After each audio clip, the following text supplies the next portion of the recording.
দাদা, আমরা কয়েকদিন আগে দেখেছিলাম যে তোমার এমএস ডিগ্রি নিয়ে একটা বিতর্ক তৈরি হয়েছিল, এবং তার জেরে দেখলাম যে পুলিশি তলব তোমার বাড়িতে, এবং তার পাশাপাশি তোমাকে থানাতেও ডেকে পাঠানো হলো এবং হাইকোর্টে দ্বারস্থ হয়েছিল। সেখানে দাঁড়িয়ে সাময়িক স্বস্তি পাওয়া গেল। পুরো বিষয়টা নিয়ে কি বলবে? দেখুন, মাননীয় বিচারপতি আজকের তার অর্ডার দিয়েছেন এবং অর্ডার কপি আপনারা পড়লে বুঝতে পারবেন।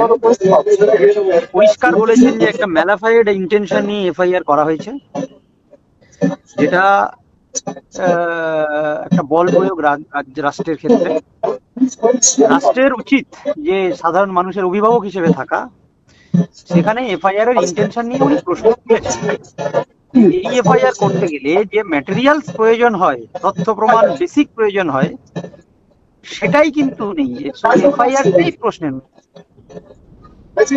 এফআই নিয়ে তো প্রশ্ন উঠছে একদম। রায় দিয়েছেন সে ব্যাপারে আমরা সেই রায়কে স্বাগত জানাচ্ছি।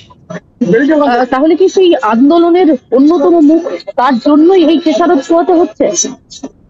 একদমই তাই, আমি এটা ব্যক্তিগতভাবে মনে করি, এবং আদালতও সেই জায়গাটা অনেকটা অ্যাকসেপ্ট করেছে বলে আমার মনে হয়। এবং সেটা আপনারা অর্ডার কপি ডিটেলস দেখলে আমার মনে হয় বুঝতে পারবেন যে এটা কোনো বেসিসই ছিল না এফআইআর করার মতো।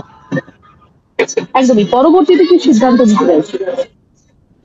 পরবর্তী থেকে দেখুন, যেহেতু এখনো বিচারটা পেন্ডিং, মানে মহামান্য হাইকোর্ট সেটাকে দেখবেন, অবজার্ভ করবেন, তাই আমার দিক থেকে আপাতত কিছু করার নেই। তবে মানুষের জন্য যে কথা বলা, সেটা আমি চালিয়ে যাব। এবং আন্দোলন, বিচার পাওয়ার আন্দোলন, একজন অভয়া নয়, লক্ষ লক্ষ তাদেরকে এরভাবে হত্যা করে মারা হচ্ছে, তাদের ভয়েস হয়ে নিজেকে অন্তত সামাজিক কাজে জড়িয়ে রাখতে আমরা মানে কি বলবো, মানে গর্বিত বোধ করবো।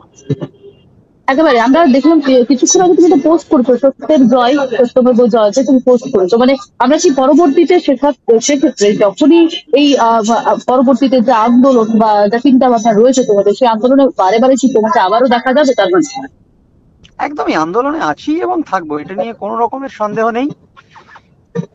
কিন্তু আবার বলছি, কোনো বড় কাজ কিছুতে যেতে হলে তার নানান বাধা বিপত্তি আসবে, এগুলো খুবই নর্মাল। হ্যাঁ, তো এই বাধা বিপত্তি গুলোকে ভয় পাওয়ার কোনো জায়গা নেই, ভয় কাটিয়ে আগিয়ে যেতে হবে।